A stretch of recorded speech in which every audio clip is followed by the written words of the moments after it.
Hi folks, I'm Glenn, I'm Maureen. and today we are in search of an old apple tree looking for some cuttings for our self-reliance right here on Cabin Life.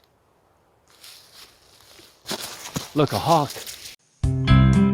Hello, welcome to our channel. We're all about sharing our adventures and experiences around our homestead and off-grid cabin here on our 40 acres in the wilderness of Ontario, Canada.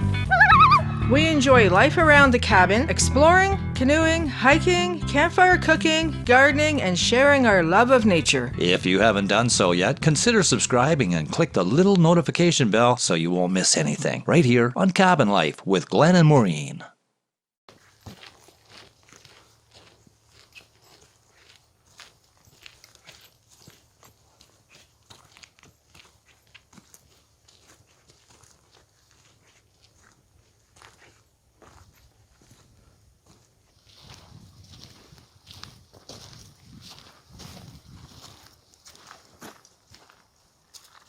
So I'm pretty sure that we're in the spot where that tree was. And remember, Maureen, it was just over, it was on the, as we're going this way, it was on the left-hand side. And it had a lot of fruit on it. It did. Well, it had a lot of fruit above where the deer could get. They had done a good job of clearing on the bottom of the tree, but it was really healthy and plentiful on the top. Now there was a lot of like worms and bruises or whatever on the fruit itself, but that's because it's just a wild tree. What I'm thinking is if we could take a snippet from that tree and propagate it into some nice fruit that we could cultivate and take care of, that would just be awesome. But anyway, what we're hoping is that we can, in fact, I think this is the spot. This clearing right here, I believe, is the spot. So we're just taking you along to see what this is going to bring us. Normally we don't show you stuff like this when we're just hiking and doing a walk or whatever, a hike in the bush. But today we thought we'd bring you along because this is kind of a step towards our self-reliance, in that we would like to propagate a few fruit trees, eh, Maureen? Yeah, and the importance of this fruit tree, this apple tree, is that typically apple trees don't grow in our zone 4B. It's too cold. So finding this wild apple tree was really exciting for us because we get some clippings off this and we'll be able to have our own apple trees. All right, let's go investigate this. Let's see what we got here.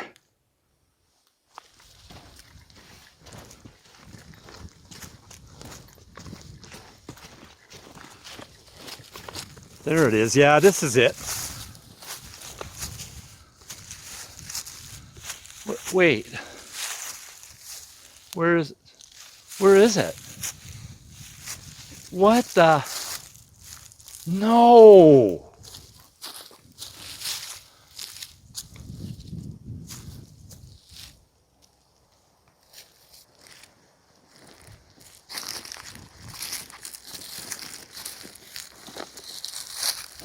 Oh, it's broken.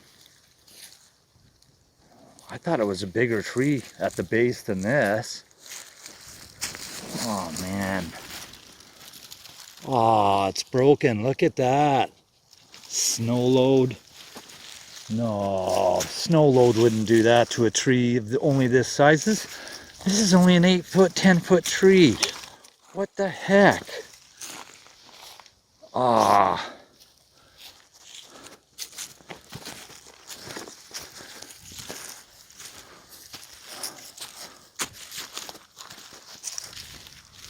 What do you think?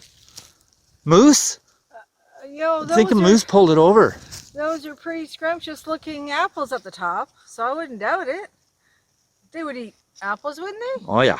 Yeah. Big time. Big treat for the moose in the fall. Yeah. Oh man.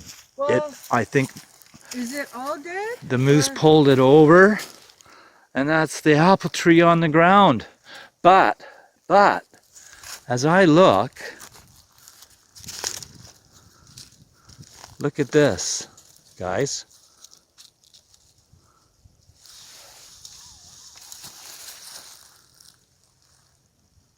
Ooh. those buds look alive. It's still growing.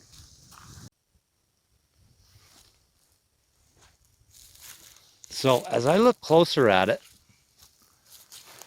I don't know if you guys can see that or not, but so you can see here it's broken, and yeah, I would say that's been pulled over by a moose. All this is all browsed off. Yeah, this is all browsed. All this is browsed. Oh yeah, all these So too. we have shoots from this tree. I am no arborist, that's for sure, but I don't know much about fruit trees either, but this tree looks like it is completely gone. Would you agree? There's no hope that tree is going to survive.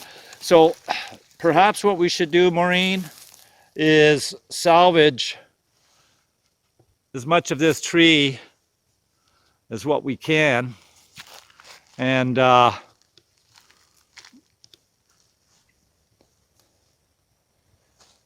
create as many cuttings from it as we can, huh? Yes, we should be cutting some cuttings. This is just coming into bloom. There's some nice little buds here. So we selectively take some good cuttings. I think we should just take as many as what we can and propagate as many as possible, and we'll give some away to some friends and plant a bunch around the homestead and the cabin area. We should bring some back here too. And we'll bring some back for to propagate here.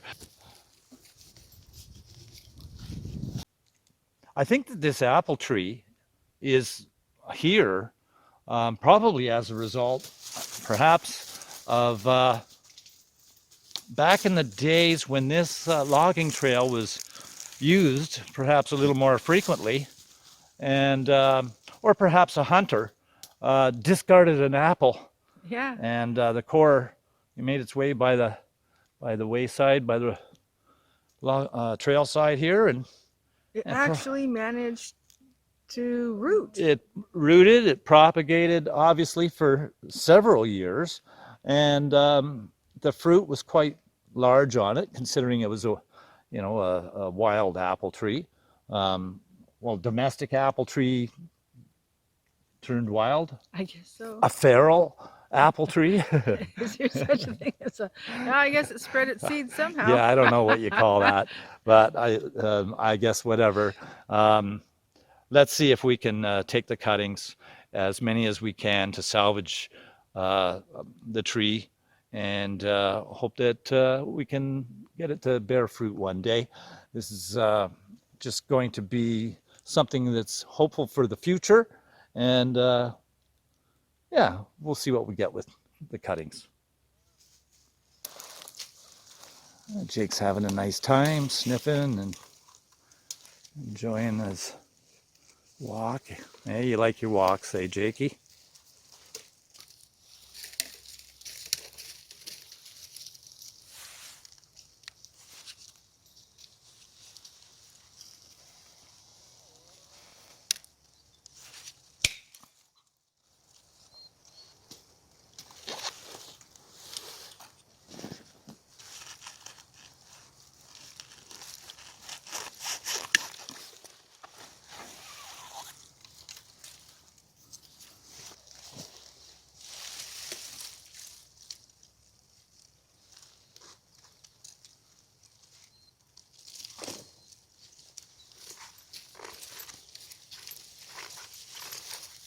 You're only cutting it in the middle of the snips, using the middle of the blade. What? That's why it's so hard for you to chomp on them. Well, I just learned something. Whenever I've pruned, I've always thought this was the strongest part of the blade. Well, Glenn just corrected me and said, no, we have to get the branch right down into the apex, you called it, and that's where the strength is. I thought this was because it's, to me here there's more blade. That's what I always thought. But Glenn said, no, the strength is here. It's about leverage.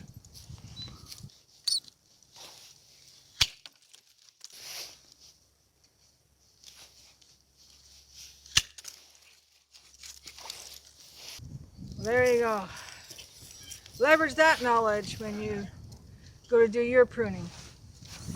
So this is what we've got.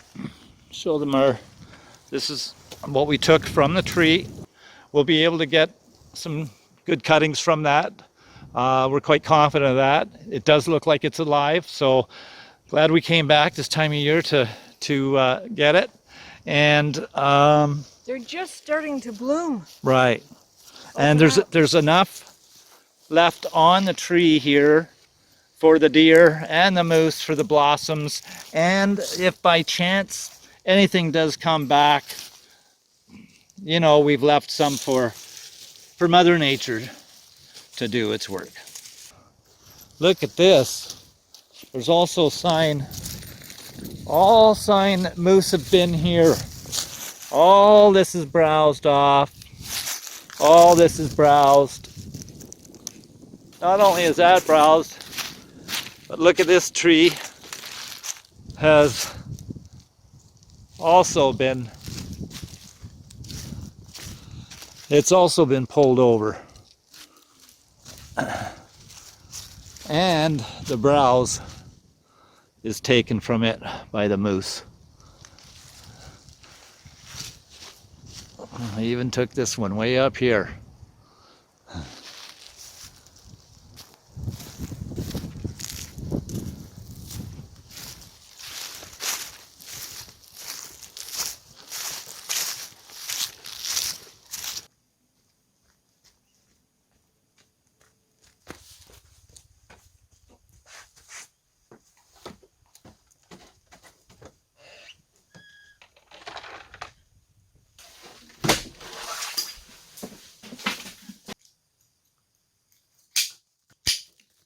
And to prepare the apple tree shoots for rooting, we trim off the shoots, get the finer, newest shoots, and then we scrape off the bark to expose some of the inner wood. And then we take some rooting compound. It's a thick liquid which will stick to the wood and it'll help it root. And then we put them into water. And then when we're finished, we set it in a cool place out of the direct sun until the leaves start coming out in about 4 to 6 weeks. For Glenn, I'm Maureen. Over and out, and take care.